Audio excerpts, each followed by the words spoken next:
ओम नमः शिवाय। अगर आप किसी भी तरह के ब्रेकअप से निकल रहे हैं और मूव ऑन करना चाहते हैं लेकिन नहीं हो पा रहा है, तो आपको क्या करना चाहिए? तो देखिए, इसमें सबसे पहला पॉइंट तो ये है कि इस दुनिया में कुछ भी इम्पॉसिबल नहीं है। अगर आपने सोच लिया है कि आप मूव ऑन करना चाहते हैं, आप खुश रहना चाहते हैं, तो ये थोड़ा सा मुश्किल तो है लेकिन इम्पॉसिबल नहीं है। आपको खुद को समझाना होगा कि आप भी खुशियां डिजर्व करते हैं और आप कुछ भी कर सकते हैं। तो फिर ये मूव ऑन कौन सी बड़ी बात है। पॉइंट नंबर 2, ऐसी सिचुएशन में अक्सर लोग भगवान को दोष देने लगते हैं। तो आपको ऐसा नहीं करना है, बल्कि आपको ये सोचना है कि ये मेरे ही कर्मों का फल है, ये मेरा ही बोया हुआ बीज है जिसकी फसल आज मुझे काटनी पड़ रही है। अब भले ही ये बीज मैंने इस जन्म में बोया हो या पिछले किसी जन्म में बोया हो, लेकिन बोया मैंने ही है और काटना भी मुझे ही है। इसलिए अपनी रिस्पॉन्सिबिलिटी को अपने हाथों में लीजिए, हिम्मत के साथ आगे बढ़िए, ब्रेव बनिए, स्ट्रॉन्ग बनिए, अपनी सिचुएशन का स्ट्रॉन्ग बनकर सामना कीजिए। पॉइंट नंबर 3, जो भी होता है वो अच्छे के लिए होता है। आप इस बात को अपने माइंड में सेट कर लीजिए। मैं आप सभी के साथ एक कहानी बहुत ही शॉर्ट में शेयर करती हूँ, जिससे आप मेरी इस बात को समझ पाएंगे।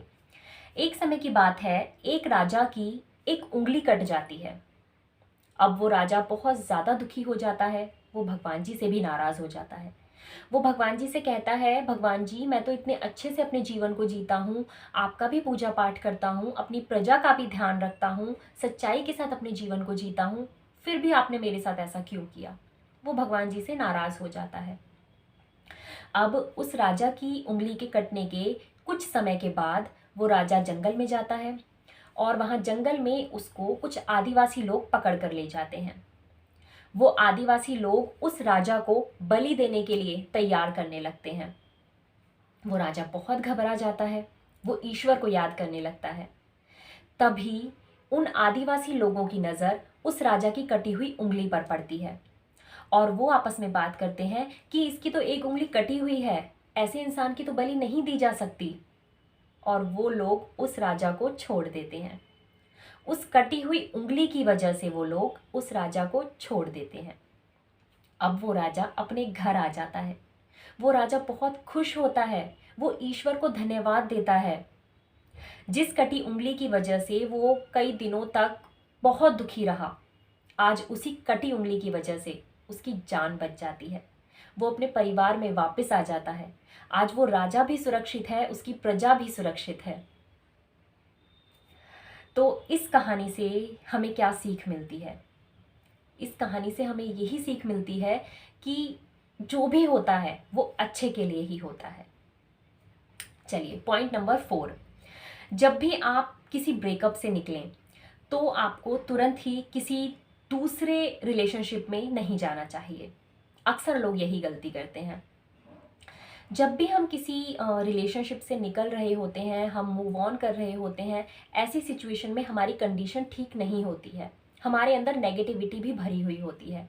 तो ऐसी सिचुएशन में अगर आप किसी दूसरे रिलेशनशिप में जाने का सोचेंगे तो आप किसी गलत इंसान को भी अट्रैक्ट कर सकते हैं, या फिर आप अपने उस नए रिलेशनशिप को अपनी नेगेटिविटी की वजह से खराब कर लेंगे। इसलिए पहले खुद को हील कर लीजिए, अच्छे से मूव ऑन कर लीजिए, उसके बाद किसी दूसरे रिलेशनशिप में जाइए। पॉइंट नंबर 5, खुद को ब्लेम मत कीजिए, खुद को तकलीफ मत दीजिए। ये मत सोचिए कि आपको उस रिलेशन में नहीं जाना चाहिए था, या फिर पास्ट में आपने बहुत ही ज़्यादा गलत डिसीज़न ले लिया। ये सब कुछ सोच करके खुद को परेशान मत कीजिए। बस ये सोचिए कि वो सिचुएशन आपकी लाइफ में आपको क्या सिखाने के लिए आई थी। आपकी जो भी सिचुएशन रही है, अपनी सिचुएशन से अपने लेसन को लीजिए और आगे बढ़िए। ज़िंदगी बहुत खूबसूरत है। Thank you.